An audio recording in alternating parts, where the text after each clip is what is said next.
Rise, renew, reconnect. Welcome to From the Ashes, a podcast where every story ignites hope and healing. And the fire in the darkest night, the phoenix burns. It's ready for flight. Shadows may come, try to tear you apart, but you're the flame. All right, welcome back, everyone. This is Valerie, and we are with Dr. Erika Shah. She is a board-certified licensed acupuncturist and doctor of acupuncture and Chinese medicine, and one of the doctors at Urban Salt Acupuncture in Long Beach, California. So welcome, Erika. Thank you for having me. Thank you for being here. We are going to get into a lot today, and I would love for you to introduce yourself to the audience and let us know something that's important to you and maybe a fun fact. Okay, perfect. Well, the one that always gets my patients is that I'm a twin, younger by 20 minutes. So I like to joke that I kicked her out to, guinea pig experiment with the world first. But she is like my favorite person in the world, sharing that place with my husband. Shout out to Michael. So yeah, that's kind of my fun fact. I'm from Oregon originally, used to live on a farm, so grew up a lot with like cattle, chickens, ponies. But yeah, now I love California. I moved here in 2019 and I never plan to leave. It's honestly so amazing. No shade to Portland, but also. Well, I'm glad you like it here. And I read on your bio that you are a fan of Chinese and K-dramas. So Yes. Oh my God. I was We very could go on excited. for days about this, truly. So good. I have to admit, so like I watched some. When I get into it, I get into it. I get stuck in there. But I don't spend too much time on there. I would still like to know, what's your favorite Chinese drama? Oh man, they're all so good. But there's a special place for like the first one, right? Which is like Who Rules the World. So good. It's Yeah. very like fighting heavy and the choreography is always incredible. But then you have like a lot of the politics and then like a princess, prince mixed with, their different like sect leaders when it comes to martial arts. It's just truly it's so beautiful. I love it. I love the love scenes. I love the fighting. It just covers everything. It's wonderful. Highly recommend. Yeah. And what got you into that? Oh gosh. Oh, it all started with BTS. So like I just went from Korean to Chinese and like Mandarin and all that. But yeah, massive love for BTS. Then I started wanting to, know what they're actually saying in the songs. So I started learning Korean. And I have to say, I feel like Mandarin's a little easier for me. There's just Oh, wow. something about it. I know you never hear that, but so then after like 500 days on Duolingo of learning, and that's probably the first mistake, because honestly, Duolingo, not the best teacher. I switched over to Mandarin, and I feel like I'm picking that up a lot faster. And then, the goal is to be able to walk to my kitchen and not have to like pause the show and be able to like still understand what they're saying. Amazing. All right. So now that we know that you're a big Chinese and Korean pop fan and drama fan, does that Okay. tie in at all to your work as a Chinese medicine doctor? Funny enough, right? The acupuncture came first, but I like to say it gives me a little more street cred. But yeah, so the goal is to someday communicate in Mandarin to patients who might not be able to speak English as well. We had to learn, the Chinese pinyin in school for the herbs. And so, we have like little medical terminology, I suppose, when it comes to that, but not so much the actual conversational piece. So slowly but surely, someday. Yeah. Cool. So I always like to ask people first their From the Ashes story. So this could be a time in your life where something challenged your beliefs or about who you are, where you made a decision to start over, or where something fundamentally or dramatically changed your life. So, Oh man. Okay, well, let's tie it into acupuncture because it's my whole career now. But in middle school, we were all made to take this career placement quiz. And, it has to do with your belief system, what you want to be paid, like the purpose you want to have in life kind of thing. And so for me, it ended up being alphabetically listed, and acupuncturist was what showed up. And so I was like, you know what? Yeah, I'm going to be an acupuncturist. And, very happy go lucky with all of that. And it wasn't until like later in high school that I started looking at tuition that I was like, there's no way that this is going to be possible for me. Like at the time, it was 100K to go to school for it. And like full transparency, I'm in 200K debt out of school for it. Mhm. So yeah, and so even thinking then when it was 100K, I was like, there's no way. I'm gonna be a personal trainer or something that is still health and wellness, but not nearly, not going to put me back that much. And so that was kind of the path I was on. And it wasn't until junior year in high school, I was playing soccer. I kind of got bulldozed by this girl. I was a defender. And I got up. It didn't really hurt, but it was the next day at practice that I was running and I moved the wrong way and my rib dislocated. And that was kind of it for me. I couldn't move. It was out for 4 to 5 hours. A chiropractor had to come on scene, and then he was able to pop it back in, but on the way home, it popped right back out. Went to the ER, and they're like, "You know what? It's a rib. Ribs are ribs. Here's some pain meds." I was like, "This is unacceptable. This is like, really, that's the best answer you have for me?" And so, yeah, basically the next day I had to miss school because I was in debilitating pain. Like my parents even gave up their bed for me because it was the nice Tempur-Pedic. It was like the only thing I could sleep in. And my mom is an English school teacher. So when she got back from teaching her students, she's like, "Well, how are you feeling?" And I was like, "Still horrible, still can't move." And someone else was feeding me food because I couldn't lift my arm because it's all connected. And she's like, "You know what? Eff it. You used to want to be an acupuncturist. Let's go try one out. Tracy knows this great one." So basically, she drove me out. I was in like a horrible mood. And it was just like the first impression you never want to leave with someone. But when you're in pain, you're in pain. And it doesn't always bring out the best side of you. And I kid you not even 30 minutes after having the needles in, it's like it never happened. It was truly magical. And she didn't even touch my rib. It was all like elbows down, knees down, and it was gone. And not everyone has a miracle case like that, but especially Mhm. it's more common when you're young. But yeah, it was incredible. And from that day forward, started apprenticing with her, and I changed my mind. I was like, even if I have to be in hundreds of thousands of dollars of debt, it'd be incredible just to be able to give back and do this for one person. And that's kind of my origin story. That was my moment. So this happened when you were a teenager, right? It did. Yeah. Okay. And so did you go directly from, high school to acupuncture college? No, so you actually have to have the credit equivalent of a bachelor's in order to attend. So, because I knew what I wanted to be from a young age, I did a year of college in high school, and then I went to community college, got my associates in a year, and then I went to massage school and got the credit equivalent through massage certification. Then I applied to the master's program and then got my master's and doctorate at the same time. Okay. Yeah, no, Alright. I like you gotta cheat the system somehow. You don't need to have a bachelor's in French studies or what have you. Yeah, you just might as well Yeah. go straight there. Beautiful. So now that you do have the doctors in acupuncture, what is your take on what happened? Oh, you mean with my rib?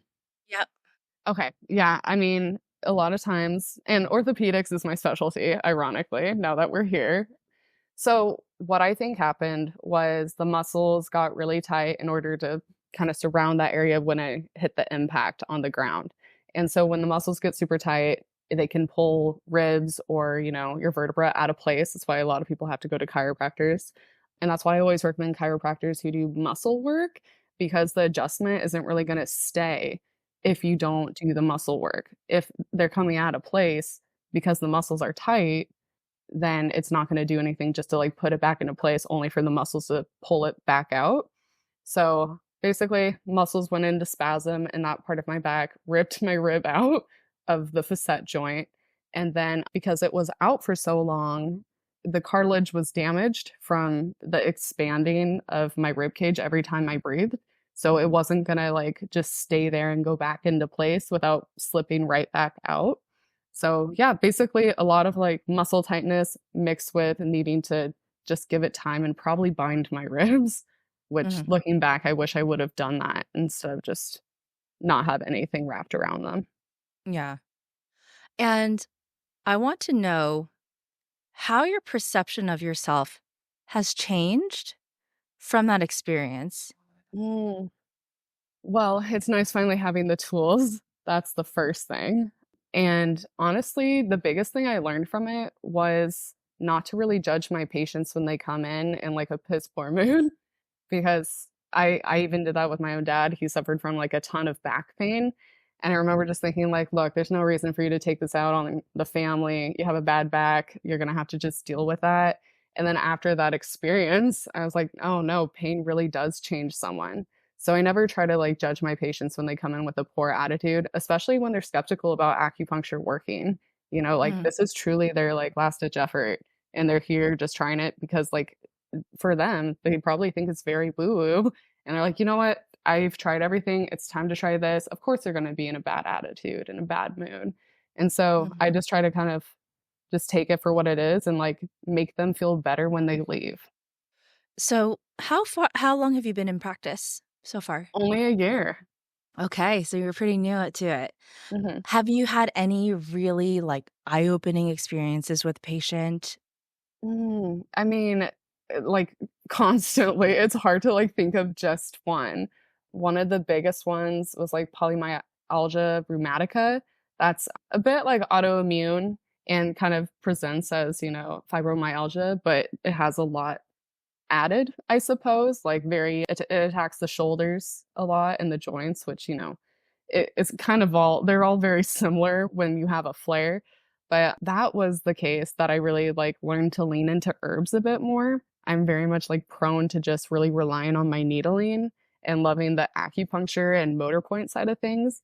But that was a big one where I kind of saw the power of herbs. So, since I'm an Ayurvedic practitioner, we can go into this a little bit deeper if you would like. Oh, please, yes. Yeah, and also, I'd love to do a little bit of a side-by-side comparison of Ayurveda's approach and Chinese medicine approach. I don't know too much about Chinese medicine. We did, like, an introductory course in my massage therapy training, and that's about the extent of it. From what I understand, though, a lot of the philosophical tenets of the two sciences somewhat have, parallels. Mm-hmm.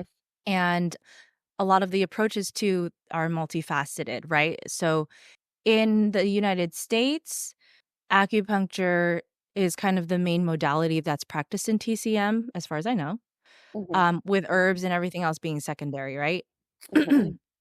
So my first question to you is, how were you taught the system of medicine, and how does that differ from how you actually practice? So I practice a lot orthopedically, which is not even necessarily TCM, nor is it just like another type of acupuncture. It's very like motor point based. Like you got to know like the muscle insertion, origin, and then like the motor point of it, like which is usually in the body of the muscle, right?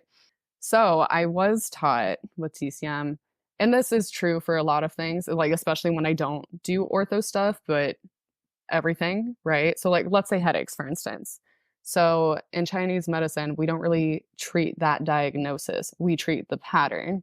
Mhm, So, if it's sharp, for instance, that's an excess of something, So, is it blood stagnation? What is causing the sharpness, right? And then, or for instance, like what time of the month is this person getting their headache? For instance, like does it hurt more right before the period or does it hurt after the period? If it's dull and it hurts after the period, it's a blood deficiency headache. Whereas if it hurts leading up to the period, that's like a blood stagnation. There's some sort of like chi stagnation excess as well. So you kind of have to look more at the pattern. There's no protocol for like, oh, someone has headaches. Give me the protocol for that. It's more like, okay, well, where is it? If it's the forehead, that's a yang ming headache. So we're going to treat like the large intestine and the stomach. If it's in the back, like a tension headache usually starts from the back and goes forward, then we treat the UB. And that's like using more of the channel theory behind it. So, like in Chinese medicine, we don't ever really treat the diagnosis, we treat the pattern because multiple people will have knee pain, but it's not always the same reason. And there's different points to be used for different reasons that the pain is there.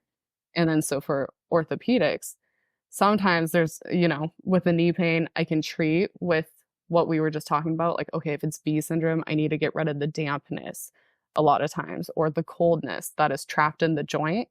But sometimes, like this person just blew out their knee in jujitsu. And so I'm like, okay, well, like your MCL has a bit of a moment. So now, like, let's needle around the MCL and the points that surround it.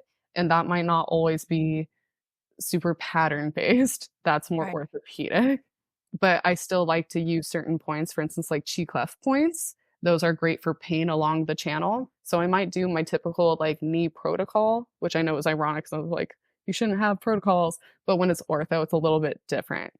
And then add chi clef points for like pain along the channel for where they're feeling it most. Does that make Great. sense? Yes, it does. Okay, So cool. there are very similar approaches in Ayurveda. Mhm. We so technically, you're always looking at the pattern. That's right. But I think throughout, the thousands of years that it's been around, they've developed certain common patterns, right? And so that has become somewhat of the diagnosis for our part is like we'll see like, oh, you have this diagnosis. However, there's like, different subtypes that can happen depending on which forces are at play or which Mhm. forces are dominant in that person or in that condition. And so, yeah, there isn't really like coming in with a certain condition. You're just like, that's the treatment that you're going to get. If that happens, you're probably seeing someone who's probably not doing what they should be doing, right? In terms of being thorough with the patient and like, what their life is about. Because at the end of the day, I think it's important to know like who's sitting in front of you. Mhm. Uh, yeah, for treatment. Okay, so then that comes to like, there's also all these other components outside of the needles that are part of Chinese medicine, right? And that are less talked about and less practiced in the practice. I think probably because of insurance for a large part, but also just like what is popular. Probably. Yeah. Yeah. Yeah. So, like, I know that, we as Ayurvedic practitioners, we often like herbs is a very huge thing, but then diet and lifestyle are also like primary in our treatment plans. So, how, with your approach, do you find yourself incorporating any of that at all? And how big of a part does that play in your uh, Mhm. approach? Yeah, no, it's definitely an important one and one I'd like to utilize more. So when it comes to diet, I'll admit that I'm not like the expert on it, so I would love to be able to refer people to you. There are like certain things that are obvious. So if someone's like, let's say they have coxcrow diarrhea, which is a really fancy way of saying they have to like have an explosive diarrhea moment at like 5 in the morning or like when they first wake up, and it's usually watery and there's usually undigested food in it. So what that tells us is generally there's like a spleen and kidney yang deficiency. So how can we help our spleen, and which is kind of like known for kind of cooking it and like the metabolism, being able to like, put our chi into ways that we can better use it, I suppose, is like the layman's way of saying that. So, for instance, let's not have like salads or raw foods or something that would be hard for the spleen to be able to like transform and transport. Hmm. And so, for instance, I tell people, like, okay, like if you have salads and like that, try to like add hot soup afterwards. So you're like helping it out. Or kind of like how you already see sushi, where you like pair it with the ginger.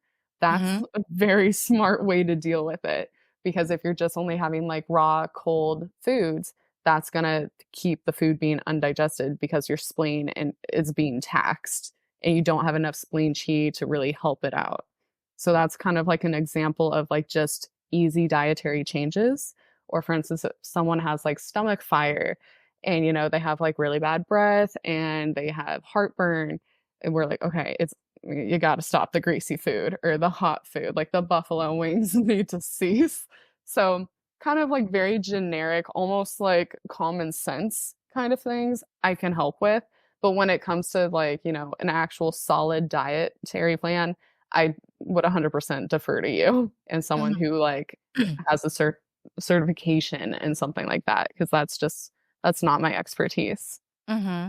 Were you trained in it at all in school? We did have one term, which again is hardly enough when it comes to something that generally takes people like a year or two to get certified in. And so I have a book of it, of like, for instance, like black sesame seeds are great for the kidneys, like things like that, you know. And so Yeah. it breaks it down and like it has a really substantial list. I'm like trying to remember what it's called. I think it's like healing with whole foods or something like that. And it breaks it down, for instance, like let's say you have yin deficiency, look on page 26, and these are all the foods that you would want to supplement with in order to heal with food first before you even have to go to medication. Okay, got it. So there are a few topics I want to cover today. So I want to get into the what is it? The psycho-emotional disorders that you treat, anxiety, stuff like Mhm. that, autoimmune especially. But before we touch upon that, in Chinese medicine, there are a lot of terms that are used that sound completely foreign to the normal person. For example, dampness, wind, chi, all of that. So, for the listeners out there who have really never heard of TCM, can you just give like a very brief layman's overview of what those terms are or the Yeah, important ones I'll to know? try. Yeah. A lot of it, it's a completely different paradigm. And I was just having this conversation with a patient today, so it's like fresh in my mind. For instance, I was telling them like you have liver cheese stagnation, which in California, I'm like, who doesn't? We're a very livery bunch. So they're like, well, so do I need to do a liver cleanse? I'm like, I mean, it probably wouldn't hurt, but no, like that's not what I mean. Because the liver in Chinese medicine it doesn't automatically transfer over to the liver in Western medicine. It's almost kind of like the esoteric version. And like some things do transfer over, some things do make sense. But for instance, the spleen, how Chinese medicine views it is almost more like the pancreas, I suppose. So yeah, like we have chi. So let's start there. And that's kind of, I suppose you could say like ATP on a Western standpoint. It's kind of like the energy that keeps things going in your body. You could also look at it as when there's an obstruction of that, or like you start, those people who need to go and exercise to feel better about themselves. They just feel like crap until they like go for a walk. That's someone who has like liver cheese stagnation. They need to like move their body in order to feel better. And so liver is basically the general, the commander of chi, like the guy who is in charge of making sure that like people are running, doing their thing. And so anytime there's like some sort of like mental, emotional concern with patients, we always have to look at the liver first because they're kind of in charge of all like free flowing chi and emotions. There's different organs that correlate with certain emotions, like lung is grief and so on and so forth. But we also have to look at the liver component as well. I'm trying to think of the other one. So dampness, for instance, Mm. usually the key component of looking at dampness would like someone would think an overweight person, but that's not always the case. That's just an easiest obvious going like, oh yeah, they have dampness. It doesn't correlate with phlegm or fat always, but for instance, like the grandma who can tell when it's gonna rain, like she's got that pain in her joints, like that's a damp kind of thing. Or, for instance, like digestive issues as well. A lot of times that correlates with dampness. Even the one that I just talked about recently on like an old post was brain fog. That can also be a sign of dampness, but more so hurting your shen or your like mental wherewithal, I suppose. And so there's so many different things. It doesn't truly like transfer over to the Western way that we might like it to. It doesn't always correlate. There's even like blood deficiency, for instance, and that doesn't always correlate to anemia. Yeah. More often than not, 95% of the time it will, but not always. So when I started learning Ayurvedic medicine, I learned a lot about myself because I was given this new paradigm of understanding my body and also understanding my mind, my emotions. And it really transformed the way that I look at my entire life. So, having gone through your Chinese medicine program and all of that, do you find that you have also changed how you look at yourself? And if so, how? Oh, yes, all the time. It's even like worked its way into my relationships. So like my husband will sigh and I'm like, ooh, liver cheese stagnation. What's happening there? Because, sighing is like a way to kind of move the liver chi. But then, it's also given me a lot of grace. Like I've put on some weight over the past year and looking at it from like the dampness standpoint too. Like, well, what is causing this? Like, where is this obstruction? Because it's just hard to look at life differently unless it's through that, it has to be through that lens because that's like what I know now. That's who I am. That's what I do. And I honestly, from the ortho standpoint, am constantly watching how people move, looking and assessing their gaits. I'm like, ooh, that guy has a tight piriformis. He needs to have that released. So yeah, I mean, I would definitely say it's a massive thing. And looking at people's tongues, those like that trend whenever people stick their tongue out, like just constantly assessing. I wonder if that's something you do too, just like looking at people's faces even, because we also have Chinese face reading. And so that's definitely something I also consider. Yeah. So the face reading is very popular on the Chinese medicine side. And I'm really intrigued by it. So, and we don't do it a lot in Ayurveda. We do, but it's not one of the modalities that we are like very formally taught. We actually don't formally learn it either. This was a book I read before I went to acupuncture school, and Lillian Bridges, she has since passed, but like she wrote it and she's absolutely amazing. And that book is just incredible. But I can tell you like the things that I know and that do stand out. So for instance, your face can be divided into like 3 separate levels. So like right above your eyebrows to your hairline. And then from like that, glabella down to like your philtrum right above your lip. And then from there down to your chin. And so it kind of separates how people go throughout the world and like what they think and like how they view things. So one of the examples that was used like was a car salesman.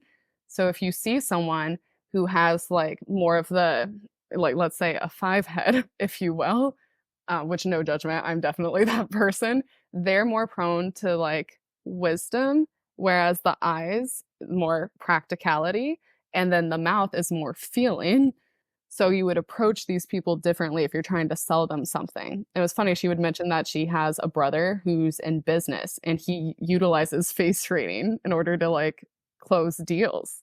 Mhm. So let's say I'm trying to sell you a car. Like if you have a larger portion in the forehead area, I'd be telling you more about the statistics behind why it's the best car and why you should leave with it today. Whereas if you have more between the eyebrows and the philtrum, which is like the part right above your lip, I would be like, let's say you're, a soccer mom or you have a lot of kids, like, okay, the minivan, it's practical. This is going to get your kids from point A to point B. Who cares if they spill? It's not, it's not like a Maserati or whatever. I don't really know cars that well, but you get my point. Whereas definitely if you see someone with the philtrum down to the chin, like with the larger feeling, might be someone who's like having a midlife crisis. You're like, oh yeah, you want to feel young again. You're going to like be so cool. You're going to attract all like, potential partners in this car, that kind of thing. And so that's a way that people, I suppose, can utilize it. One of the ways that we as practitioners can look at it from more of a healthy standpoint is like this is if you have like lines from in the philtrum, right? Mhm. This is more indicative like poor lungs. And you can often see this with smokers with the pursing of the lips Okay. and even people with like COPD and whatnot. And then this is more, oh, I'm like pointing. People aren't going to know what that means. But okay, so like the line that if you were to connect eye to eye over the bridge of your nose, that's more with like healthy food. So a lot of times people who have that line across need to clean up their diet. Okay. So, I mean, it's pretty cool. I love it. I obviously am not doing it justice, so please go read her book. But it's super neat. Yeah. Yeah, I would be really curious to see what my face says, other than that I probably look really tired, but Girl, you and me both. Same. hey, listeners, if you're enjoying the stories and insights from the Ashes, why not stay connected with our community? Join my mailing list for bi-weekly updates on upcoming events, wellness tips, fun tidbits, and of course, new podcast episodes. I promise no spam, just valuable content to help you live your best life. Head over to www.intrepidwellness.life and sign up today. Don't miss out, and let's keep the conversation going. All right, so let's move on to your experience with treating psycho-emotional disorders, autoimmune, and all of that. This is actually a really huge topic and particular topic of interest of mine. I went into Ayurveda and continue to practice with a focus on helping people manage these particular concerns. And the reason why is because a lot of our suffering comes from the mental realm, Mhm. especially these days where we are more emotionally aware and the symptoms of stress tend to present more in the emotional, I think. And also because, especially when I was studying Ayurveda, what I was seeing is that in autoimmune disorders, it would often be an expression of an emotional or mental distress that presents in the body. So I want to hear your perspective on all of this and what you have seen in your practice. Yeah, well, so first and foremost, it's a huge deal to me too because my twin has two autoimmune disorders. And I think that's like one of the biggest reasons that everyone's like, well, why don't you? You're twins, right? And I look at our high school experiences and they were relatively similar, except how we perceived stress. And so she perceived stress very differently. Whereas I was kind of like, you know what? Like, is this something I'm going to worry about on my deathbed? And if not, I'm not going to stress about it. Like, and that's just that truly changed my life. So I highly recommend if you're ever stressing, you're like, will I be thinking about this like with my last dying breath? And if not, like, don't worry about it. Whereas like everything for her was like she was just fighting for trying to get like the best grade possible, which again is important, sure, but at the expense of her health. And like hers started with, anxiety, and then it started with vasovagal syncope, and she was like passing out in bathroom stalls. And but yeah, like it was she interpreted stress very differently, even though we were living the same life to an extent. Mhm. But hers also manifested too after like a severe Achilles injury that just would not heal. And so I think, part of it, I'm like, okay, was it from the Achilles mixed with everything else? Because that was the big difference between what she had happening compared to what I had happening.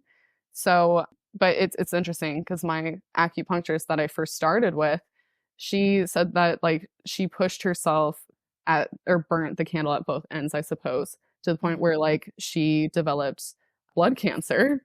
And so a lot Mhm. of people will be like, okay, well, let's not blame, like maybe that was just going to come about no matter what. But I look at my twin and I'm like, well, we are truly identical. I have every genetic factor that she does. Like, we are identical twins. And so, like, I have the capability to also have an autoimmune disorder. Mhm. And so, I do think what you're saying with the stress, the mental illness, all that really does lead you down a certain road if it's not managed well or dealt with.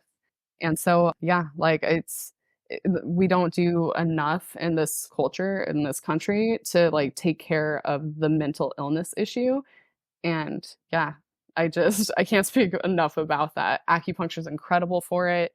Exercise, what have you. Anything that is your outlet, please, by all means. But a lot of it is stress management first.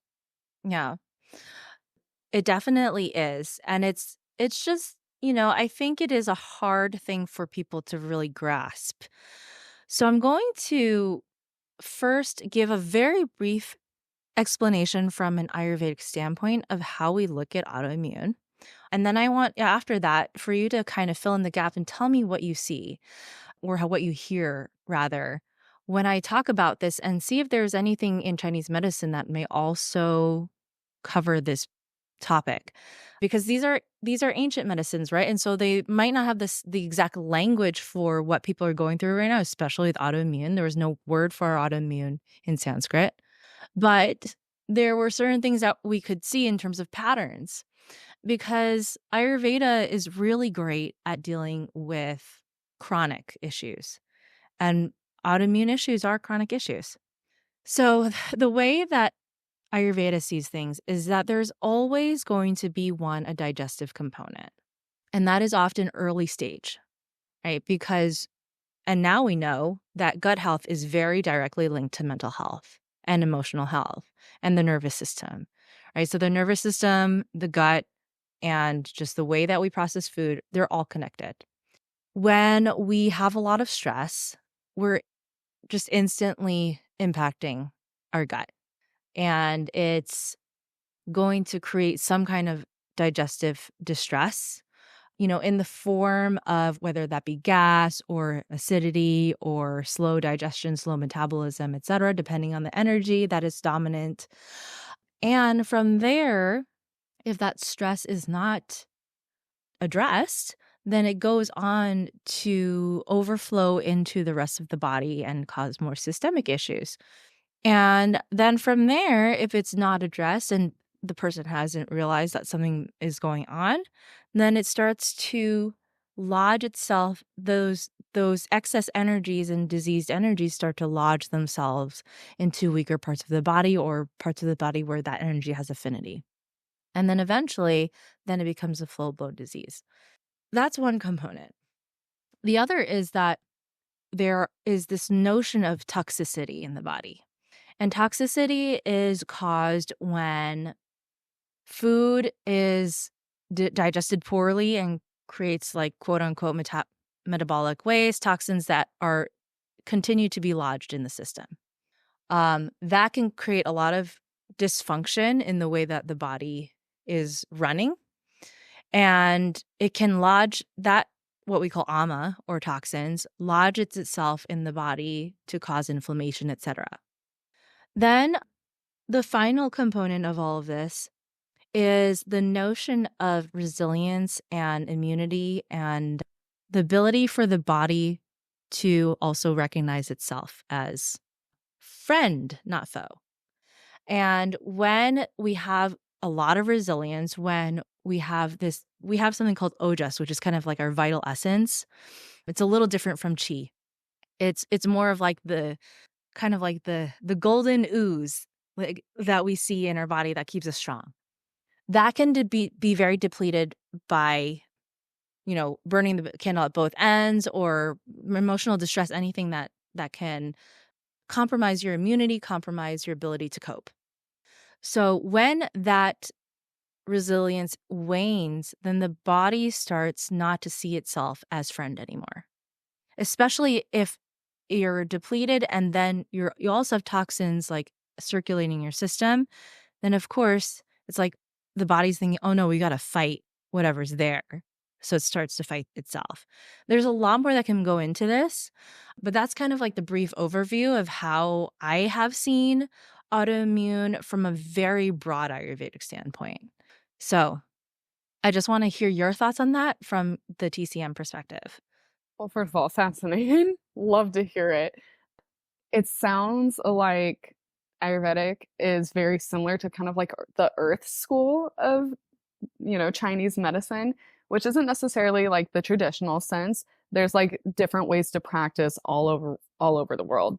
And like the earth school of thought is that like the earth is at the center of everything. So if there's like an issue anywhere, look at the spleen and stomach. So that totally does resonate with like a certain way that some acupuncturists do treat. And it's actually funny because Sjogren's is more often than not diagnosed in Chinese medicine with the pattern of stomach yin deficiency, whereas like there's not enough fluid. So like the salivary glands are no longer producing enough, the eyes are dry, like everything. Like Sjogren's is basically not having enough like anything like water, hydration, whatever, and it leaves the person feeling like they're basically blinking sand. Usually you find it in 6-year-old women, but sometimes like my twin, you can find it in like, someone as Yeah. early as 20. So that's unfortunate. So that totally corresponds with how you were viewing it or how like Ayurvedic medicine does. And there is a certain component where I'm like, well, when did this really all start? Because it truly is chronic, like you were saying. And I can think back to my sister, for instance, and in high school, she 100% was spleen chi deficient. Is that the thing that maybe set it all off? And like it might not be a spleen chi deficiency by the time it became, rheumatoid arthritis and Sjogren's, but it definitely was a massive component to like the unraveling, like you were saying. And so in certain autoimmune, we don't necessarily always look at it from like an earth or spleen and stomach standpoint. Sometimes, more often than not, we look at it due to its chronic aspect as being more of a yin deficiency or like a yin and blood deficiency, generally of like liver and kidneys. And then there could be components of dampness with that as well. But who's to say that it didn't start with the spleen? Mhm. Mhm.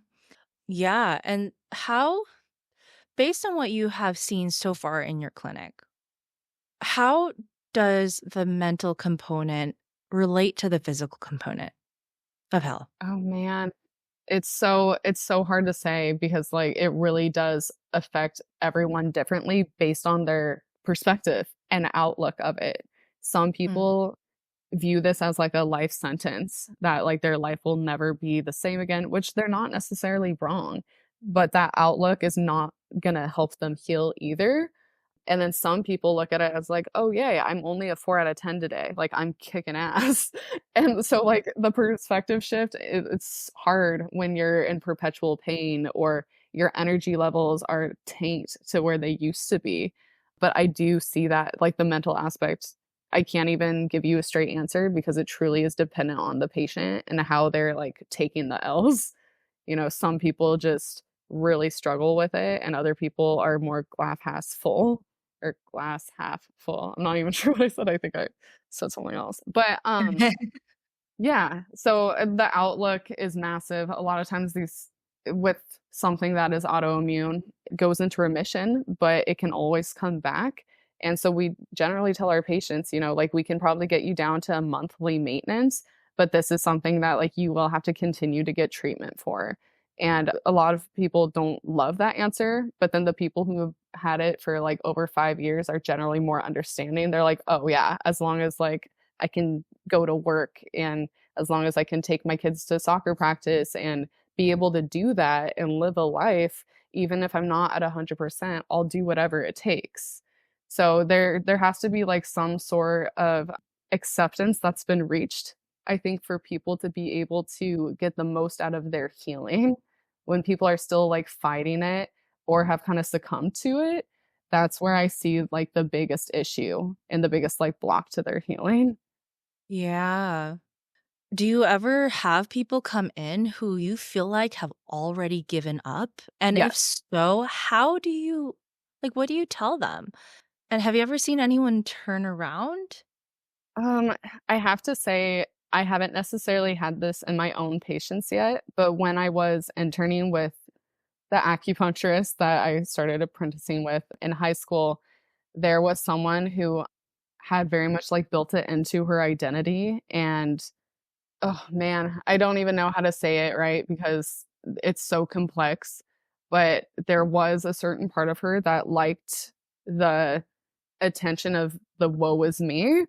Mm, And so, like, which again, that's such a complex, like, hard thing to even say about someone who's, like, in constant pain, but it was a little bit of, like, her crutch for sympathy, her crutch for, like, getting out of things, and she had kind of resigned that she was never gonna get better and, like, was kind of using that as more of, like, her identity.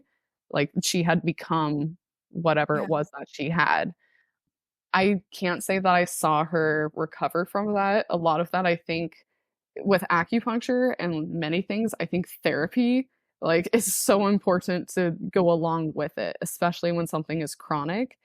I think there was and, you know, it's not our place to do the counseling, Mhm. and there are certain practitioners that will be very tough love with someone, which although sometimes I feel like it's needed, I'm not the best person at, like, telling someone that because, like, how do you even tell them that, you know, without if they're not ready yet? It'll be one thing if someone brings it up, like, "Well, do you think, like, I might be stunting my healing by having this mindset and, you know, how I play off of it?" That's another thing, but if it's, you know, unsolicited, I generally will hold my tongue, for better or for Yeah. worse. Yeah, it is a very complex issue. I often think about this because, yes, of course, I'm going to have a lot of people come in with various different disorders, but also like various different mindsets. And the reason why I have shifted over to coaching is because I want to Mhm. directly address the mindset. It's like it's honestly like number 1 in terms of being able to, especially if you're going to look for a holistic practitioner, it's like a lot of the work actually rests on the patient. Truly. Yeah, and I think people really need to acknowledge and maybe even know that going in is just we can only do so much for you, but you have to be willing to really take up the reins and do the rest. And sometimes it's just a matter of not giving up on yourself. I think that, there's one patient I always talk about because I really couldn't see how I was going to help her because she did not do a single thing that I told her to do. She did not take her herbs. She lost them and she had to reorder them. And but she showed up every month for a year. And then after Showing that, up is important. That's half the battle. yeah. And it's like so many people would have given up on either the practitioner or themselves. But she came, and after a year, she started her herbs, right? And it made a difference. It did make the difference. And I think that, like, even though she was at such a low point in her life, there was just so much going on for her. The fact that I didn't tell her to go away, the fact that I was just like, okay, we're going to make it even more simple this week, and you're going to come back next time, and we'll see what happens. But yeah, it just takes it's so complex and it takes a lot. It takes a lot of insight from the practitioner, a lot of patience, and then, yeah, a lot of fortitude from the patient to just kinda keep trying. Yeah, I So mean, I always mm, try to meet people where they're at and manage expectations. Like, okay, you can get better. This is what I need from you. If you're still doing the thing that is making you sick, we just need to manage expectations that you're not going to get better, or you're going to get better for like the next 3 to 5 days after your acupuncture treatment, and then you're going to be back to square one. Are you okay with that? And mm, generally they're like, "Well, how can we make it more permanent?" I'm like, "Well, lifestyle. Like you get an hour with me. You have 24/7, 365 times however long you've been alive with yourself." So like it's not going to be me that makes the difference. I'm here to just help facilitate the change. You have to keep it. absolutely. Yeah, that's a really good point. So I wanna segue then into what you're doing now with acupuncture about urban salt and your role in that, and, like, what you wanna tell the community, what you wanna tell the world about what you're doing. Well, first of all, I love it because I've worked for multiple clinics, and the several ones that I worked with before I came to Urban Salt were insurance ran. And so I think that every like practitioners, acupuncturists, people, whoever would benefit greatly from the community style because it's non-insurance based. And we are competitive with copays. So basically something that's affordable for people. We do sliding scale from $35 to $55. I've worked in acupuncture clinics where they're charging upwards of $100 Mhm. for an acupuncture session and billing the insurance as well. And so, yeah, the accessibility is super important. And there's something to be said for healing with the community as well. But what I really like about it too is that it's a nonprofit. And so that's huge, especially for the practitioners who want to work there because you already know about my debt, how horrifying that number is. But after working for 10 years there full time, the rest gets forgiven after making, Mhm.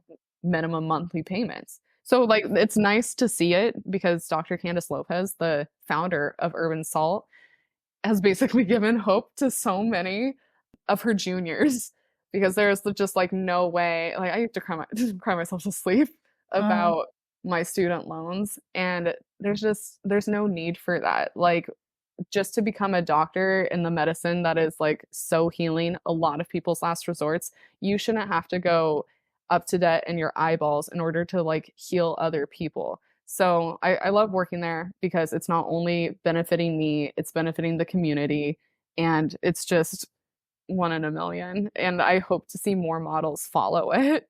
It's truly amazing. But, Yeah. yeah, no, I mean, I never wanted to take insurance. I saw a lot of flaws with it when I was in high school and apprenticing. She would be on the phone for, like, a solid 30 minutes trying to get $25, and Mhm. then she'd have to hang up because she'd have to go pull needles. And I'm like, "Okay," then she would go start the process all over, and a lot of people could, skirt by this issue, hire a biller, but I'm like, "It shouldn't be that hard for you to get paid for the work you've already done." And, just with other patients, I myself, like, insurance is expensive. There's an affordability crisis when it comes to healthcare, and so it's really important to me to keep it at an affordable rate. People just come in, pay whatever they can, and, essentially, like, you do what you can, you meet the community where you're at, they take care of you also. It's just a beautiful process. I'm so grateful for it having been open. Yeah. So, let's briefly touch upon what you just said about the insurance stuff and the overall, like, just the landscape that we are in, right? Because I know that part of the reason why urban salt exists is because of this issue. Mhm. So can you talk a little bit about, the challenges that people face in getting care and how that fits in with acupuncture Oh, specifically? absolutely. Yeah. So, like, for instance, like the VA is a shining example where it can take you months to get seen for something, and you're just stuck there waiting for your next appointment in a ton of pain. And they're like, well, here's some opioids, And I'm like, okay, great. That's why we have a crisis in this country with pain pills. And so basically, acupuncture helps to kind of fill in the gap between their next appointment, if not completely get rid of the issue, depending on what it is, right? And so, like, the VA is kind of a shining example of that. Like, these people are covered, they have care, but they can't receive the care because it's so backlogged and Mm, it's not accessible. Like, it might be affordable to them because they've served and now they're able to, like, get it, but it's not accessible.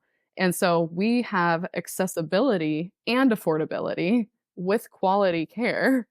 And so then you have the other end of, like, private insurance companies that it's accessible, there's plenty out there, you can do it, but it's not affordable. And so we like to kind of bridge it and, like, meet people in the middle and give them a solution, whether it's from, like, appointment A to appointment B.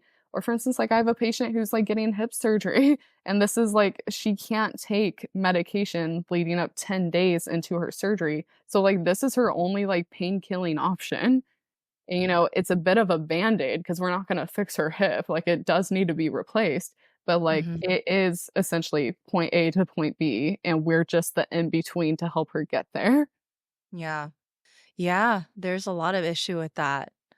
I know that you haven't been in practice too long, but since you are kind of new to the game, you've probably seen in school just like a lot of the evolution of approaches maybe that have happened in teaching acupuncture in the recent years.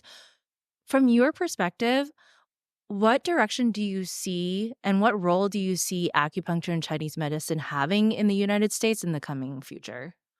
I definitely think it will just blow up because we're finally getting the word out. It's covered by many insurances, so that's already, like, huge.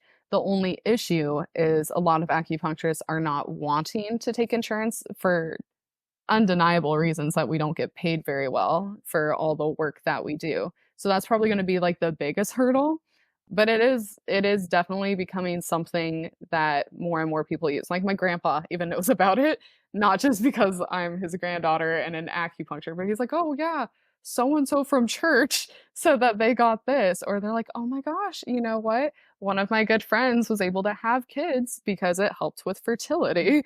And so it is becoming more of a talking point. You'll see it more on the coasts for sure. It's Yeah. definitely more progressive areas, sure. But I do see it becoming something that's more up and coming. The hardest hurdle is kind of getting paid well for what we do by insurance companies because that's going to be, like, the biggest reason insurances are not going to want to keep covering us is because not enough practitioners want to be on insurance panels because they don't pay well. And so it's kind of a double-edged sword.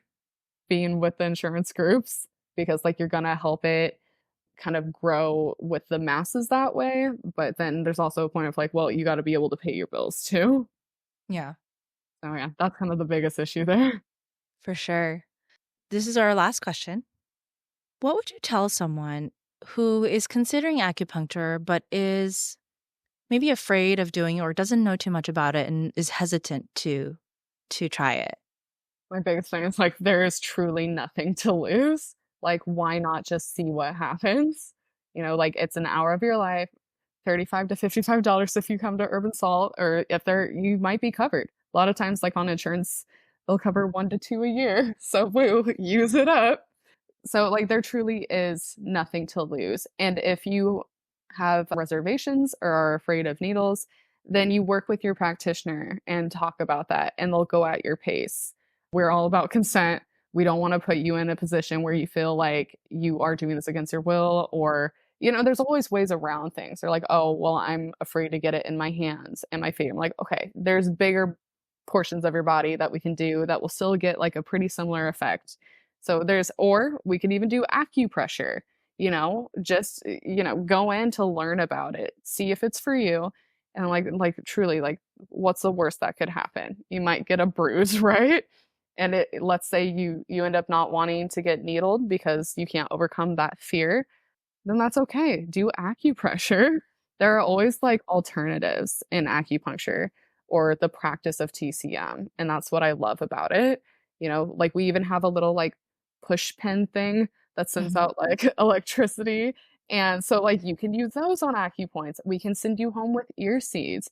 Like it's truly like just go try it, go learn. Like anytime anyone has any wants to try but they're scared, I truly recommend like we'll just do it. Just go see. Like, you don't have to do it for the rest of your life. Just try it for a day and see if it resonates. Amazing. Well, thank you, Dr. Erica, for being here today. Yeah. How can we find you online? So, I have an Instagram at precision.acupuncture. And It's dot also that Urban Instagram. Salt, right? Yes, at Urban Salt Acu. Okay, awesome. All right, thank you so much for being here today, and I hope that you have more patients come to see you in the future. Thank you. Thank you so much for having me. I love learning more about your medicine too. Thank you.